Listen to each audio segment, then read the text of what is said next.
ஒரே தேர்தல் நாடாளுமன்ற சட்டமன்ற தேர்தலை ஒரே நேரத்தில் நடத்துறதுக்காக தமிழக அரசு கிட்ட கருத்து கேட்டிருக்காங்க. எப்படி பாக்குறீங்க? இதை நான் முழுமையாக எதிர்க்கிறேன். பாராளுமன்ற ஜனநாயக முறையில ஒரே நாடு ஒரே தேர்தல் என்பது சாத்தியமில்லாத விஷயம். ஏன்னா பார்லிமெண்டரி டெமோக்ரஸியில மெஜாரிட்டி இருக்கிற வரைக்கும் தான் ஒரு கவர்மெண்ட்டுக்கு மேண்டேட் இருக்கு. மெஜாரிட்டி போயிருச்சுன்னா புதிதாக வேற யாராவது மற்றவர்களுடைய ஆதரவோடு மெஜாரிட்டி உருவாக்க வேண்டும், இல்லாவிட்டி தேர்தலை சந்திக்க வேண்டும். ஜனாதிபதி முறையில் இருக்கிற ஆட்சியில தான் பிக்ஸ்டு டேர்ம் கவர்மெண்ட் இருக்க முடியும். ஒரு பார்லிமெண்டரி டெமோக்ரஸியில பிக்ஸ்டு டேர்ம், அதாவது நம்ம வெஸ்ட்மின்ஸ்டர் ஃபார்ம் ஆஃப் கவர்மெண்ட்ல நம்ம ஃபாலோ பண்றோம், அங்க பிக்ஸ்டு டேர்ம் கவர்மெண்ட் இருக்க முடியாது. அதனால இது என்னை பொறுத்த வரைக்கும் நம்மளுடைய அரசியல் சாசனத்துக்கு நம்மளுடைய ஆட்சி முறைக்கு எதிரானது. இரண்டாவது, ஒரே நாடு ஒரே தேர்தல் நடந்தாக்க என்னமோ செலவு கம்மியாகும் அப்படின்னு சொல்றாங்க. நீங்க பாத்தீங்கன்னா தேர்தலுக்கு ஒன்றும் அவ்வளவு பெரிய செலவெல்லாம் இந்தியாவில் ஆவறது கிடையாது. என்னை பொறுத்த வரைக்கும் ஒரு ஆண்டுக்கு 5-6 தேர்தல் நடப்பது நல்லது. ஒரு 30 மாநிலங்கள் இருக்கிறது, ஒரு ஆண்டுக்கு சராசரியா 3-5 மாநிலத்துக்கு தேர்தல் வரும்.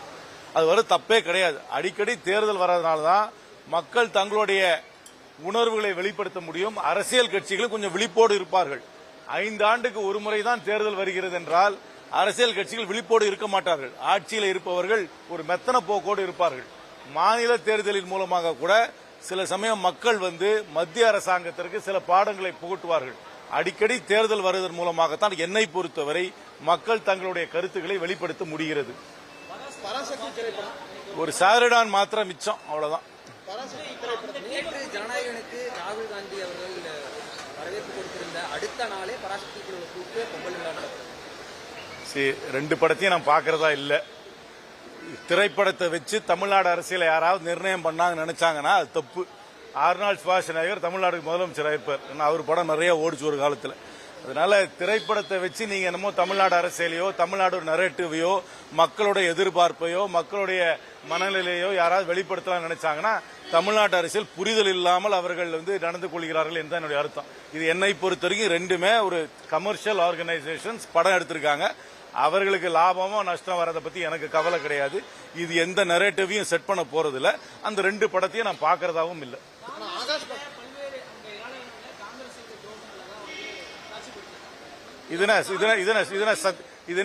ஹிஸ்டாரிக்கல் டாக்குமெண்டா?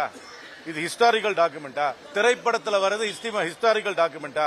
என்ன சிறந்த ஹிஸ்டாரியன்ஸ், அதாவது சரித்திரத்தை படித்தவர்கள், சரித்திரத்தில் ஆராய்ச்சி பண்ணவர்கள் இதை விளக்கி இருக்கிறார்களா? அதனால தயவு செய்து ட்ரிவியலைஸ் பண்ணாதீங்க பாலிடிக்ஸ.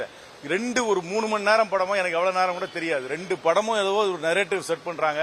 ஒரு தமிழ்நாட்டு அரசியலை இது நிர்ணயம் பண்ண போது இதுதான் மக்களுடைய மனநிலையை வெளிப்படுத்துகிறது என்று யாராவது நினைத்தார்கள் என்றால் அரசியலை புரியாதவர்கள் தான் அப்படி பேசுவார்கள்.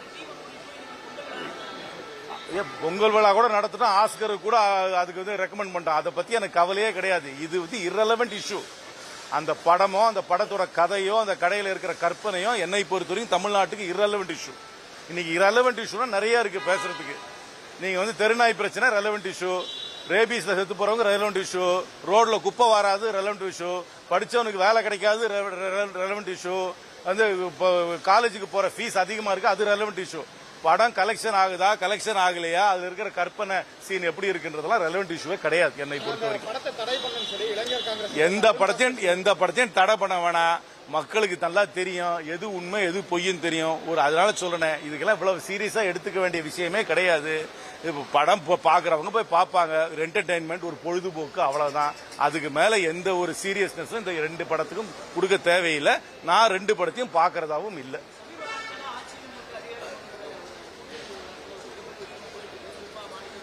சமீப காலமே கிடையாது. எல்லா அரசியல் கட்சிக்கும் இருக்கும் யதார்த்த எதிர்பார்ப்பு. எதுக்கு அரசியல் கட்சி நடத்துறோம்? எங்களுடைய பிரதிநிதிகள் தேர்தலில் நிக்கணும், எங்க பிரதிநிதிகள் தேர்தலில் வெற்றி பெறணும். அப்படியே கணிசமானவர்கள் வெற்றி பெற்ற ஆட்சியில் அதிகாரத்தில் எங்களுக்கு பங்கு வேணும். இதுக்கு தானே அரசியல் கட்சி இருக்கு. இது ஒன்றும் புதிதான சிந்தனையோ ஒரு ஒரிஜினல் தாட்டோ உலகத்தில் யாருக்குமே உதிக்காத சிந்தனையோ இந்த அரசியல் கட்சிக்கு வரலையே. எல்லா அரசியல் கட்சியும் அதுக்கு தானே ஜனநாயகத்தில் தேர்தலில் நிக்கிறோம். இந்த ஆட்சியில யாருமே கேட்கல. இந்த ஆட்சியில அவங்களுக்கு மெஜாரிட்டி இருக்கு. வருகின்ற தேர்தலில் வருகின்ற எதிர்பார்ப்பை எல்லா அரசியல் கட்சி தான் சொல்றாங்க. எந்த அரசியல் கட்சி எங்களுக்கு ஆட்சி அதிகாரத்தில் வேண்டாம்னு சொல்லிட்டு தேர்தலில் நிக்கிறாங்க? அப்படின்னு நாங்க ரோட்டரி கிளப், லயன்ஸ் கிளப்பா மாறிடுவோம். ஏன்னா தேர்தலில் நிக்கிற அத்தனை பேருக்கும் அதே எதிர்பார்ப்பு தான். இது ஒரு புதிய சிந்தனையோ யுனிக் சிந்தனையோ ஒரு ஒரிஜினல் சிந்தனையோ கிடையாது. எல்லாருக்கும் இருக்கிற யதார்த்த சிந்தனை தான். இது ஒண்ணு என்ன இதுன்னு கிறிஸ்துவுக்கு முன் கிறிஸ்துவுக்கு பின் மாதிரியா? அந்த மாதிரிலாம் ஒன்றும் கிடையாது. காங்கிரஸ் கட்சிக்கு 1967 நேரடி ஆட்சியில் இல்லை. எங்களுக்கு 1967 பல எதிர்பார்ப்புகள் இருக்கு. சில சமயம் வாய்ப்புகள் வந்துச்சு, வாய்ப்புகளை நழுவி விட்டோம். கட்சியில இருக்கிறவங்க எல்லாருக்குமே என்ன எதிர்பார்ப்பு இருக்கும்? எங்க கட்சி ஜெயிக்கணும், எங்க கட்சி ஜெயிச்சா எங்களுக்கும் அதிகாரத்தில் பங்கு வேணும், இல்ல நேரடியாகவோ இல்லைன்னா முழுமையாகவோ இல்லைன்னா பார்ட்டாவோ வேணும். இது யதார்த்தம் ஒன்று. இது ஒன்றும் ஒரு யுனிக்காகவோ ஒரு ஒன்றும் புதுமையான கருத்தே கிடையாது. அதுல என்ன what is new about this? எந்த பார்ட்டிக்கு இந்த எண்ணம் இல்ல? ஏதாவது அரசியல் கட்சிக்கு, தேர்தலை சந்திக்கின்ற அரசியல் கட்சிக்கு இந்த எண்ணம் இல்லைன்னு சொல்ல முடியுமா? உலகத்திலே சொல்ல முடியுமா? இது ஒன்றும் ஒரு ஸ்டிக்கிங் பாயிண்ட் கிடையாது. ஸ்டிக்கிங் பாயிண்ட் கூட்டணி வலுவாக இருக்க வேண்டும், தேர்தலை சந்திக்க வேண்டும், எங்களுக்கு கணிசமான உறுப்பினர்கள் எங்களுடைய சார்ந்தவர்கள் தேர்தலில் போட்டியிட வேண்டும், எங்கள் கூட்டணி வெற்றி பெற வேண்டும், எங்களுடைய சட்டமன்ற உறுப்பினர் சட்டமன்றத்துக்கு செல்ல வேண்டும். அதுக்கப்புறம் மற்றதை பார்த்துக்கலாம். இது ஒன்றும் ஒரு ஸ்டிக்கிங் பாயிண்டா இன்னைக்கே ஆன்சர் பண்ண வேண்டிய கொஸ்டினோ கிடையாது. இருக்கிறது 234. எல்லாருக்கும் ஆசை நிறைய. ஆனா 234 நாங்க அடங்கிக்கணும். இந்த 234 எப்படி அடங்கிக்கணும்ன்றது போதான் தெரியும். ஆனா யாரா இருந்தாலும் எதிர்பார்ப்புகள் நிறைய இருக்கும். ஆனா ரியலிஸ்டிக்கா இருந்துதான் கூட்டணி பேச்சுவார்த்தையை முடிச்சுடும். ராகுல் காந்தி ஆதரவு ராகுல் காந்தி எந்த ஒரு கோரிக்கை நியாயமான கோரிக்கையா இருந்தாலும் யாரா இருந்தாலும் அதுக்கு ஆதரவு கொடுப்பார். தனி மத சுதந்திரமாக இருந்தாலும் சரி, கருத்து சுதந்திரமாக இருந்தாலும் சரி, அதுக்கு ஆதரவு தருகிறார் ராகுல் காந்தி. அவ்வளவுதான்.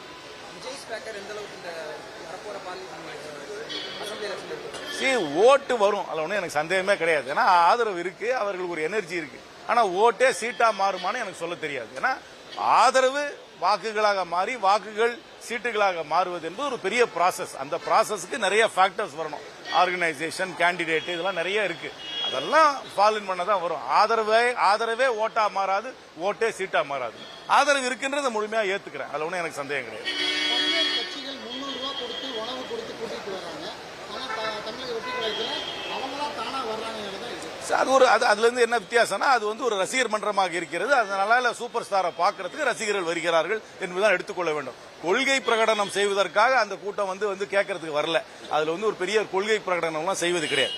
ஒரு பெரிய நடிகர் ஒத்துக்கிறேன், பெரிய பாப்புலர் நடிகர்ன்றதை ஒத்துக்கிறேன். அதுக்கு ஒரு ஃபேன் ஃபாலோயிங் இருக்கு. அந்த ஃபேன் ஃபாலோயிங்காக கூட்டம் வருகிறது. ஆனா அரசியல் கட்சிக்கு அப்படி கிடையாது. ஏன்னா அவங்க மேடை பேச்சு அதெல்லாம் கேட்கறதுக்கு இன்ட்ரெஸ்ட் நிறைய பேர் குறைஞ்சு போச்சு. இப்போ இருக்கிற சோசியல் மீடியா வந்ததுனால நேர்ல தான் ஒரு பேச்சை கேட்க வேண்டும் என்று யாருக்கும் இனிமே விருப்பம் கிடையாது. அதுவும் நீண்ட உரையெல்லாம் கேட்கறதுக்கு யாரும் தயாரா இல்லை.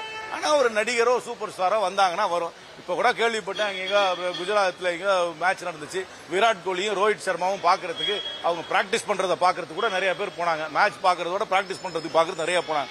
ஒரு இந்தியாவில் ஒரு ஃபேசினேஷன் உலகம் எங்கும் இருக்கு. இதே மாதிரி பாப் ஸ்டார்ஸ் வந்தாலோ, ஒரு பெரிய பாடகி வந்தாலோ நிறைய பேர் போவாங்க. அதனால அது ஒன்றும் புதிய டெய்லர் ஸ்விஃப்ட்னு ஒரு உலகத்தில் ஒரு பெரிய பாடகி இருக்கு. அந்த பொண்ணு எங்க போனாலும் பெரிய கூட்டம் வரதான் செய்யுது. முக்கியமான அரசியல் சக்தியா தமிழ்நாட்டில் விஜய் மாறிட்டாரு. அவரோட அரசியல்வாதியா தான் பார்க்க வராங்க, அவரோட நடிகரா பார்க்க வரல. பல பேருக்கு பல கருத்து இருக்கும். ஏன்னா எங்க கட்சியில எல்லாருக்கும் ஒரே சிந்தனை இருக்கணும் அவசியம் கிடையாது. ஒரே கட்சியில அதுக்கு தானே இருக்கிறோம். வெவ்வேறு கோணத்துல சில விஷயங்களை பார்ப்பாரு. அவர் சொல்லியிருக்கிறாரு. அதனால இதுவே அதிகாரப்பூர்வமான எல்லாரும் இதே தான் பின்பற்றணும்னு அவசியம் கிடையாது. நானும் ஒத்துக்கிறேன், கண்டிப்பா ஆதரவு இருக்குன்னு ஒத்துக்கிறேன். ஆனா ஆதரவே வாக்குகளாக மாறி வாக்குகளே சீட்டுகளாக மாற வேண்டும் என்றால் அதை பல ஃபேக்டர்ஸ் பிளே பண்ணணும். ரைட்டா? எல்லாரும் ஹாப்பி பொங்கல்.